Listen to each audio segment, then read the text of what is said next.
024 dari jurusan Pendidikan Agama Islam semester 4 Institut Agama Islam Negeri Metro. Baik, dalam video kali ini saya akan menjelaskan 7 materi dari mata kuliah Fikih Munakahat yang diampu oleh Bapak dosen Muhammad Ali MPD. Baik, materi yang pertama adalah kenapa sih kita harus menikah? Nah, pernikahan merupakan ibadah dengan kedudukan yang sangat penting dan amat sakral di dalam agama Islam, sehingga di dalam Al-Quran disebut dengan miskongolizan, yang artinya adalah perjanjian suci yang sangat kukuh ataupun kuat. Maka dari itu pernikahan tidak boleh untuk dibuat main-main. Misalnya menikah lalu bercerai, menikah lalu bercerai. Memang perceraian itu diperbolehkan dalam syariat Islam, akan tetapi Allah tidak menyukainya. Lalu tujuan dari menikah sendiri di dalam Islam adalah memiliki arti yang sangat mendalam bagi Allah Subhanahu wa Ta'ala dan Nabi-Nya. Selain membentuk generasi yang soleh dan solehah, Allah selalu menyampaikan keberkahan terhadap satu pasangan insan yang menikah. Nah, orang yang sudah menikah mempunyai suatu aktivitas, walaupun aktivitasnya itu seperti sedikit melakukan aktivitas, Allah selalu mengganjar, mengasih pahala dan mengasih sedekah kepada orang yang menikah. Maka dari itu sebaiknya seseorang harus menikah.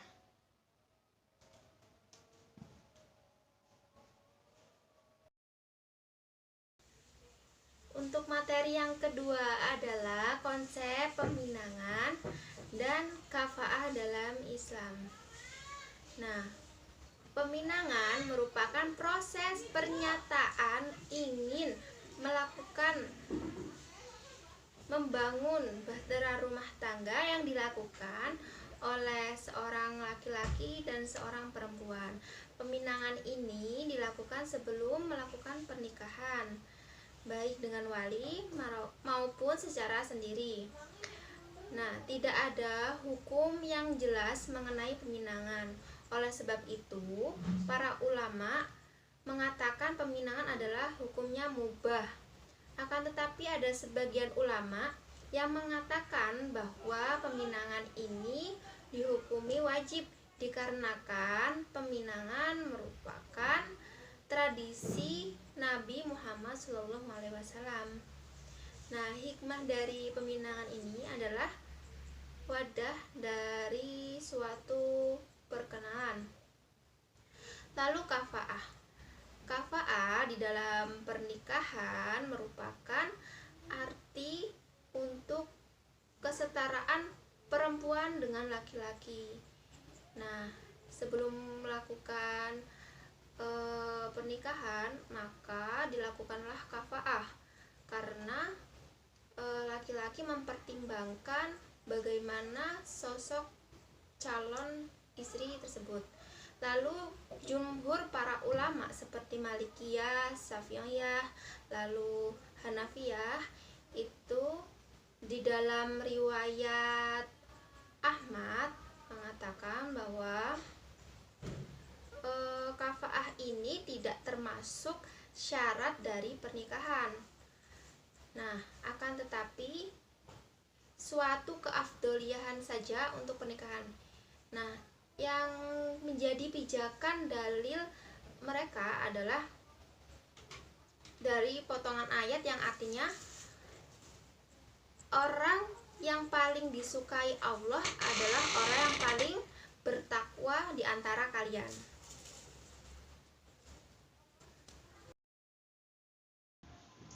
Oke, untuk materi yang ketiga adalah syarat dan rukun pernikahan. Jadi syarat dan rukun pernikahan ini ada 4. Yang pertama adalah adanya wali dari pihak perempuan. Lalu yang kedua, adanya saksi dari kedua belah pihak. Yang ketiga, adanya mahar. Lalu yang keempat, adanya ijab dan qabul. Dalam materi yang ketiga ini, nanti akan dijelaskan pada materi-materi yang selanjutnya. Lalu materi yang keempat, ada nikah, ada akad nikah di dalam Islam. Jadi akad nikah adalah secara inti dari pernikahan, yakni seluruh rangkaian inti pernikahan itu disebut dengan akad nikah. Akad nikah di dalam hukum Islam harus ada 5 syarat pernikahan yang harus dilakukan supaya pernikahan tersebut syah. Yang pertama adalah calon mempelai pria, yang kedua calon mempelai wanita, yang ketiga adanya wali dari mempelai wanita, lalu yang keempat 2 orang saksi yang adil, yang kelima adalah ijab kabul. Baik, untuk materi yang kelima kita akan membahas tentang wali dan saksi dalam pernikahan. Jadi, dalam pernikahan tidak sah ketika tidak mempunyai wali dan 2 saksi. Nah, wali ini tidak boleh perempuan dikarenakan seorang perempuan tidak boleh menikahkan dirinya dengan orang lain. Nah, adapun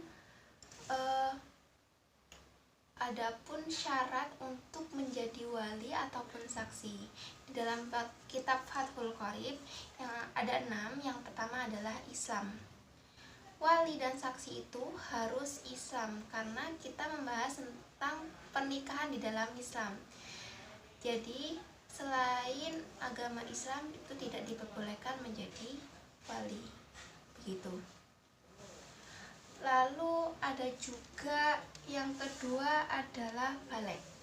Balik berarti seorang anak kecil itu tidak boleh menjadi wali ataupun saksi di dalam pernikahan.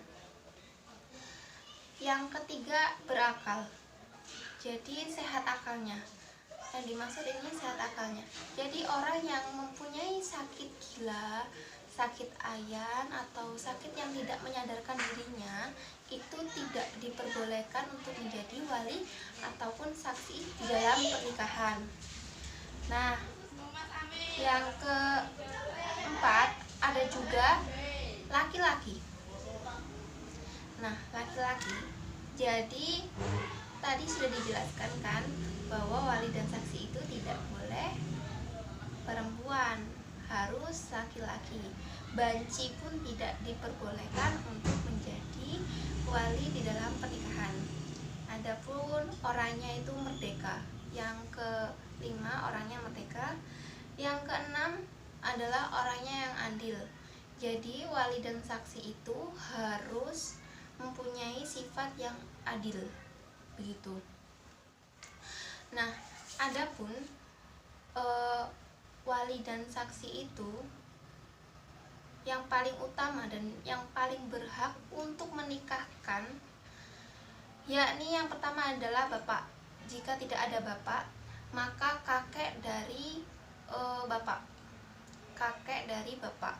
Lalu yang ketiga adalah ayahnya kakek. Ayahnya kakek dan seterusnya ke atas. Ada juga yang keempat, kalau tidak ada ayahnya kakek, maka saudara laki-laki yang seayah dan seibu dengannya. Jika tidak ada saudara laki-laki dan dari tunggal ayah dan ibu tadi, maka diperbolehkan yang kelima saudara laki-laki seayah saja. Apabila seibu dan seayah itu tidak ada. Ada juga yang keenam, itu anak-anak laki-lakinya, saudara laki-laki meskipun keponakan, maksudnya ini keponakan. Yang ketujuh, ada anak laki-lakinya saudara laki-laki yang seayah. Yang kedelapan, paman seayah dan seibu. Yang ke-9 ada paman yang seayah saja. Ke materi kedudukan mahar dan jenis mahar di dalam pernikahan. Ini materi yang ke-6. Jadi mahar itu di dalam pernikahan itu sebenarnya wajib. akan tetapi untuk menyebutkan mahar di dalam suatu pernikahan, menyebutkan mahar itu di dalam suatu ijab kabul itu tidak diwajibkan, begitu. Nah, mahar ini merupakan rukun nikah. Jika tidak ada mahar, maka pernikahan tidak sah. Nah, jadi tadi saya sudah bilang bahwa mahar itu wajib hukumnya di dalam hukum Islam. Nah, yang memberikan mahar ini adalah calon suami, begitu. Mahar ini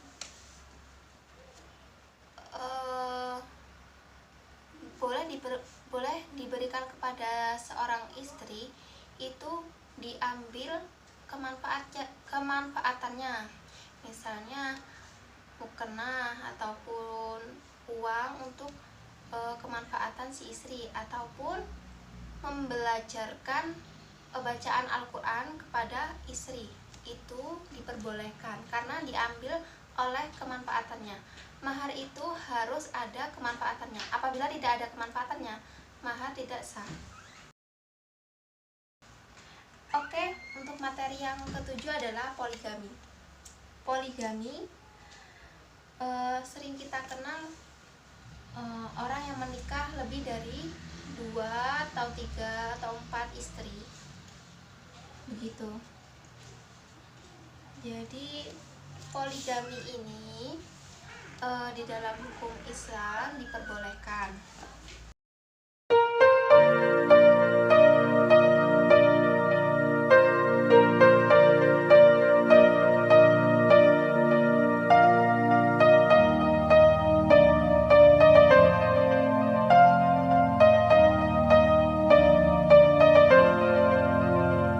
Ya